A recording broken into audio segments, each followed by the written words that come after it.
When a schoolboy in the 1960s living in Deskazgan near the Soviet Union's Baikonur Cosmodrome, I became keen on rocket modeling. And soon I realized the fundamentally irremediable deficiencies of the launch vehicle. For example, its efficiency factor is less than 1%, while a contemporary steam engine's efficiency factor is 15%. Notably, each heavy rocket launch makes a hole in the ozone layer of our planet the size of France. The output of jet engines of each heavy rocket is around 100 million horsepower. Just imagine a herd of 100 million horses. And all this power is emitted in an extremely vulnerable ozone layer of the planet as an extremely chemically active flame. This flame has the exhaust velocity of 4 kilometers per second, which is the 5 times the speed of the fastest bullet. And its temperature exceeds 3000 degrees, which is 2 times greater than the melting point of steel. About 100 space shuttle launches per year will lead to complete destruction of the ozone layer of the planet. Therefore, the United States conducted no more than 10 launches each year. Some rocket fuels, as for example heptile in the Russian proton, are more poisonous than potassium cyanide, while filling off one of these rockets requires about 600 tons of fuel or 600 million grams. This poison, the fuel of just one rocket with a payload capacity of only 6 tons, is enough to kill all the humanity, all 8 billion people. I also realized that a rocket is just a vehicle that will not provide for the creation of the space industry of the future and the salvation of the biosphere from the burden of the technosphere. The biosphere will be inevitably and imminently destroyed by the technosphere, created on the planet and developed by our rapidly growing technocratic civilization. In the future, no one would be able to hide out somewhere on the French Riviera or on the private island in the ocean. Primitive people born in fires in their homes in a cave died from lung cancer at the age of 20. Then they figured out to take their first technologies outside their homes and therefore were able to survive. Now the entire biosphere of the planet is our home. So that we all might survive tomorrow, it will be necessary in the future to remove the environmentally hazardous part of the Earth industry outside of the biosphere, in the near space. Otherwise, we will suffer the fate of the mold in the petri dish, which, having consumed all the limited resources and polluted the limited living space with its waste products, inevitably dies. I once and for all understood this about 50 years ago. We have 2 generations left, i.e. 40 or 50 years to the point of no return, when the end of our civilization will become apparent and palpable by all, including politicians who are actually managing this impending doom process. And it doesn't matter whether they realize it today or not, it will not help matters for us, or rather our posterity. In the late 1960s, while studying at the Tyumen Engineering and Construction Institute, majoring in railway engineering, I was seriously engaged in the analysis of land transport. While doing so, I reasoned as follows: I know nothing about transport, I only know the laws of physics of our real world in which we live, and how could I design an optimal land transport on this basis? I reasoned straightforwardly on the basis of school physics course. For example, I got from Tyumen to Moscow by some transport, by bike, by car, train, plane or rocket. What will be the efficiency of useful transport work? In Tyumen, I was at an altitude of 100 meters above sea level. In Moscow, it is also at the height of 100 meters. So my potential energy as cargo equal to mgh has not changed. In Tyumen, my speed with reference to the Earth's surface was 0, since I was motionless. In Moscow, it was also equal to 0, since after the arrival, for instance, at the airport, I was also motionless. So my kinetic energy as a cargo equal to 1/2 mv squared did not change either. This being said, the transfer of each passenger from Tyumen to Moscow will require a lot of energy, about 100 liters in terms of fuel. That is, the fuel spent will weigh more than the transported cargo, the passenger. From the point of view of physics, the useful transportation work in this case is equal to zero, because after the transportation the energy state of the load has not changed. Therefore, if you divide zero useful work by E energy spent, we shall receive zero.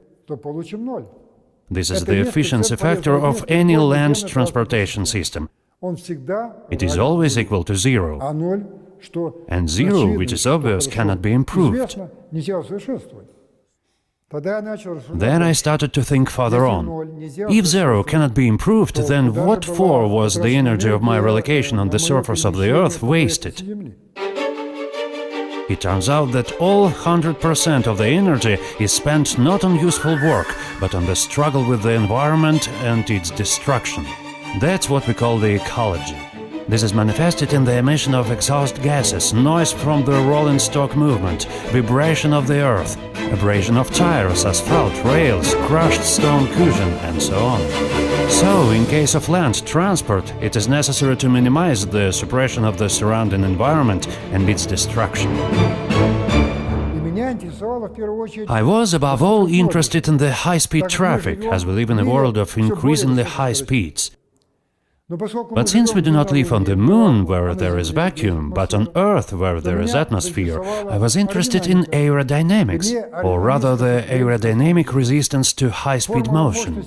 The formula of the aerodynamic drag power happened to be simple. This power is proportional to air density, cross-sectional area of the vehicle body, the so-called midsection, the aerodynamic drag coefficient Cx, and the speed of movement. The speed in this formula is cubed.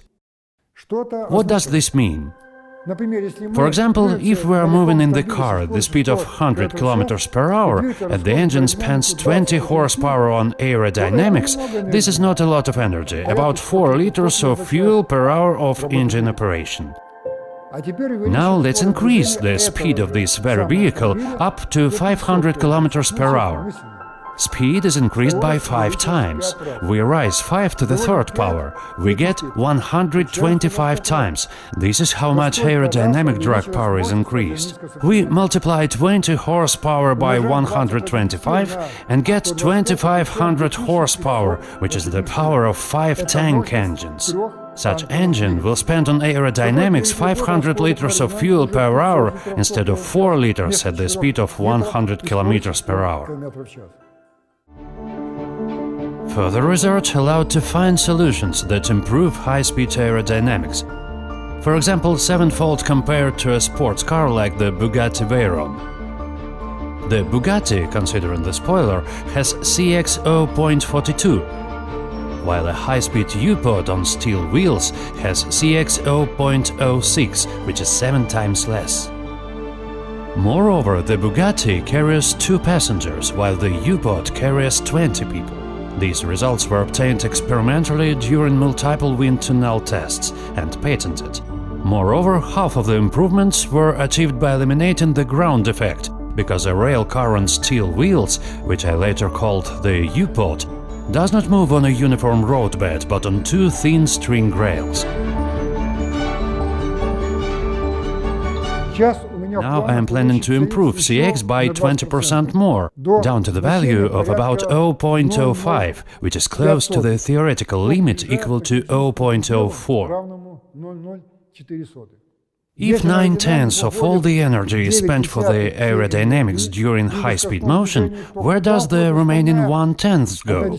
It turns out on the suspension gear of the vehicle relative to the track structure. I had to study and explore different suspension gear systems, magnetic and air cushion, and the traditional wheel, both as a pneumatic tire and a steel wheel. The air cushion turned out to be the most inefficient system. The magnetic cushion is no better. For example, the Trans-Rapid Transport System, developed by Siemens and implemented in the only one project, Shanghai Airport, has the overall efficiency factor of magnetic suspension and linear motor falling short of 15%. This means that the efficiency factor of the Trans-Rapid drive system is lower than that of a modern steam engine, a synonym of energy inefficiency.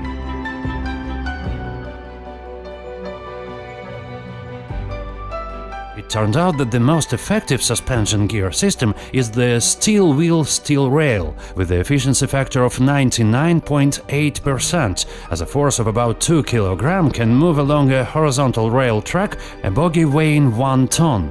Losses here are by an order of magnitude and at high speeds by 2 orders of magnitude, less than those of the system pneumatic tire asphalt concrete roadbed. The Bugatti, for one, at high speed spends on the wheels about 500 horsepower of the engine output, or 100 liters of fuel per hour.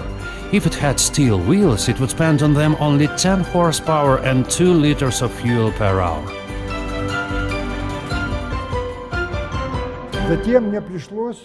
Then I had to improve the very steel wheel. In the U-boat, it is 2 times more effective than the conventional railway wheel pair. Therefore, the Bugatti on our steel wheels would spend only 5 horsepower and 1 liter of fuel per hour to overcome the resistance to wheel rolling. Energy consumption for the motion is the operating costs that must be borne every second, every minute, every hour, every day, every year and every century.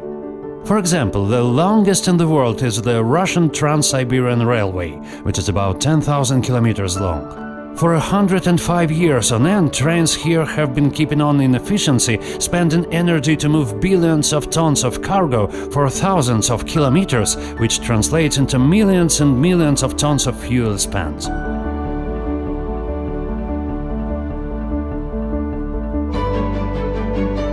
If you look at aviation, every single A380 Airbus will burn more than 2 million tons of aviation kerosene during its entire service life. There is more than 1,000 railway trains of 40 tank wagons, each wagon filled with 50 tons of fuel. But on top of this, there are capital expenses for the construction of any transport system. Any road can be built in 3 design variants. First, on the Earth's surface, in the Earth bank. Second, underground in a tunnel. Third, above the Earth's surface, as an overpass. The cheapest option, in the Earth bank, is the most environmentally dangerous one. Embankments destroy soil. In today's world, the area of land raised to the ground and buried under railway ties is larger than the territory, for example, of the UK by more than 5 times. This land is dead. It does not grow vegetation that produces oxygen needed for life on the planet, including our breathing. The Earth bank, where the soil is compacted by 10% in comparison with the natural condition, is a low-head dam, which cuts off river sources, the movement of ground and surface waters. This leads to swamping on the side of the Earth bank and desertification on the other. Therefore, we often see dried-up trees and even entire forests of deadwood next to the road. The Earth bank severs the migration routes of animals and interferes with agricultural activities. Underground tunnels are very expensive. Today, building 1 kilometer of transport tunnel costs hundreds of millions of dollars or even $1 billion. A passenger feels uncomfortable in the tunnel. We are not underground inhabitants, and it is dangerous to life too. Studies show that in the Moscow metro, for example, one can be safe only the first 3 seconds. The rest of the time, the station tends to destroy our body. Insulted and compressed space, extreme noise and vibration, strong electromagnetic fields and other unnatural impacts are very harmful to humans.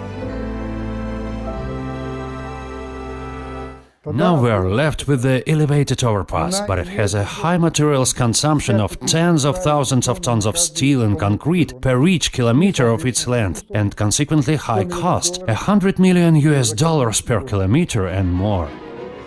However, if we remove the uniform roadbed and leave only narrow strips for the wheels to roll, then we shall lower the price of the span structure by an order of magnitude.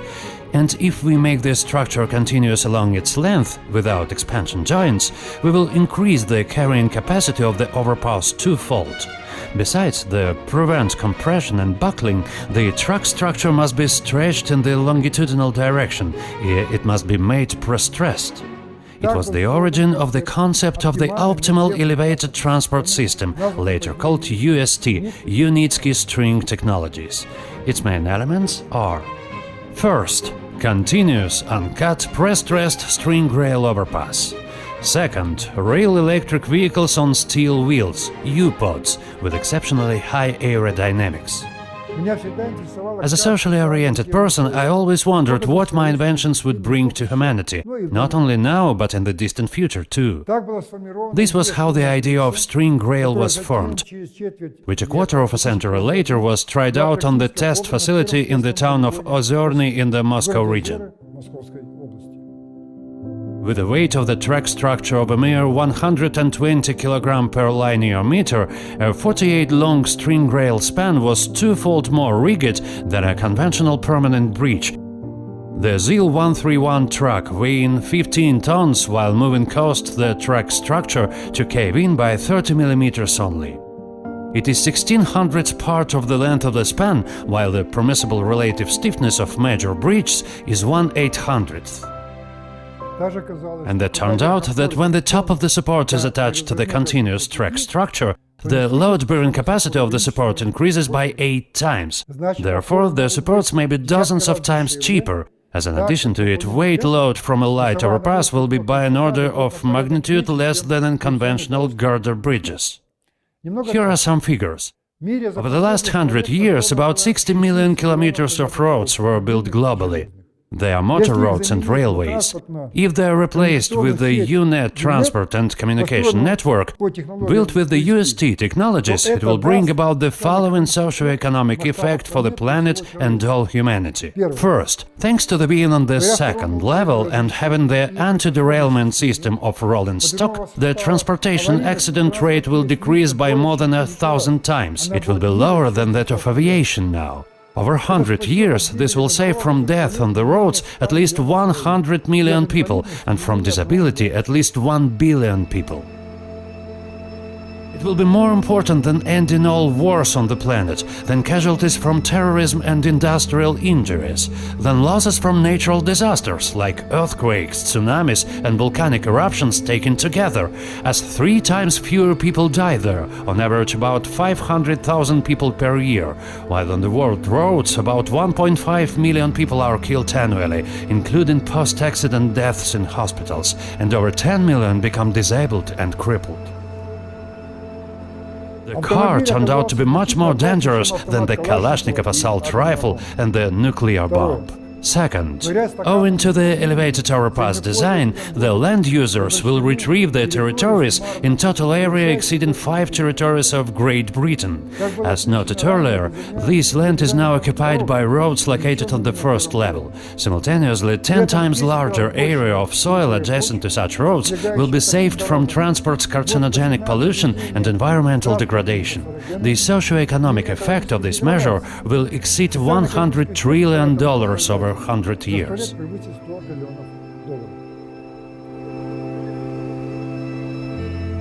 Third, due to the elevated overpass design, there will be no need to move about 1 trillion cubic meters of soil from quarries to road embankments and cause a huge environmental damage to the nature of the planet. The socio-economic effect on this measure will exceed $100 trillion too.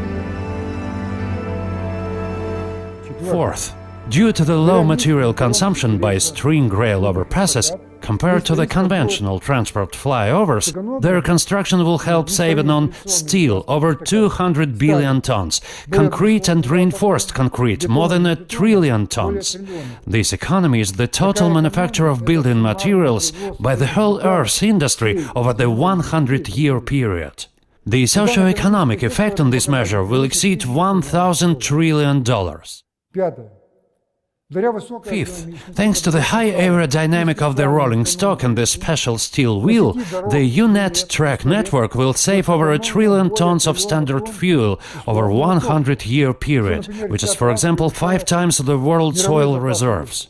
The socio-economic effect on this measure will also exceed $1,000 trillion. There are also additional advantages of the UST technology on the global UNET track network, whose socio-economic effect over the 100-year period will exceed trillions of dollars. 6. Trillions of tons of atmospheric oxygen will not be additionally burnt in automobile engines and power plant furnaces. 7th. Green plants will additionally produce trillions of tons of oxygen on the fertile soil returned to the biosphere. 8th. Trillions of tons of environmentally hazardous, toxic and carcinogenic fuel combustion products will not be ejected into the atmosphere, soil and water. 9th. The string road network can be easily combined with power and communicational lines embedded in the track structure. Therefore, in the future, all power lines in the entire internet on the planet will be here in the UST. Therefore, the total socio-economic effect from the creation of the global unit track network will exceed $3,000 trillion in the 21st century. This project is vital for our civilization and our planet. I want to invest all my money earned of the UNET technology in the development of the ever more significant space program Geospace. Nobody is ready to finance this program today, neither Russia with its Roscosmos, nor the United States of America with their NASA, nor the United Nations. Interestingly, only research and development work under this Geocosmos program will require more than $100 billion of investments. The basis of this program is not rocket geospace transport along the road Earth-Orbit Earth, named the General Planetary Vehicle, abbreviated as GPV. This is also string transport. The GPV is capable of delivering up to 10 million tons of cargo and up to 10 million passengers into orbit in one flight. Moreover, it is environmentally friendly, since the GPV is a reversible electrical system. At the same time, the net cost of geospace transportation will be reduced at least 1,000 times in comparison with conventional launch vehicles. The implementation of the Geospace program, the cost of which is estimated at several $1 trillion, will ensure the transition of the Earth civilization to a new development stage. It will become a space civilization, where industry will be removed outside of its home, the planet Earth. Our civilization, and consequently our grandchildren and great-grandchildren, will acquire limitless possibilities for further technological development without conflicts between the terrestrial biosphere created by God and the industrial technosphere created by Homo sapiens. There is another question which has agitated me since childhood. I knew that we were not alone in the universe, and there are civilizations that have overtaken us in their development by millions of years. Why don't they come in contact with us and help us in our development? Now I have the answer to this question. One must not come in contact with savages. What can you discuss with a civilization that is war-torn, brandishing nuclear sticks, and spends trillions of dollars annually just to kill one another?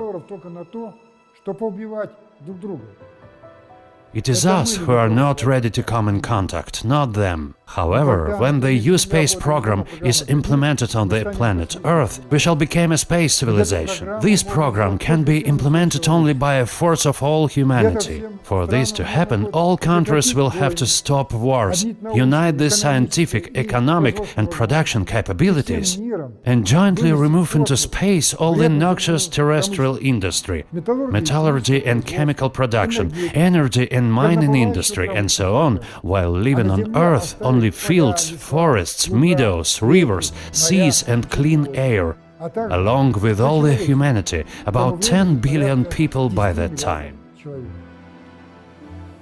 That is when our civilization will be welcomed in the Space Club, and we will be contacted by other civilizations that have passed a similar stage in their technocratic development on their planets. Anatoly Yunitskiy, инженер нового мира.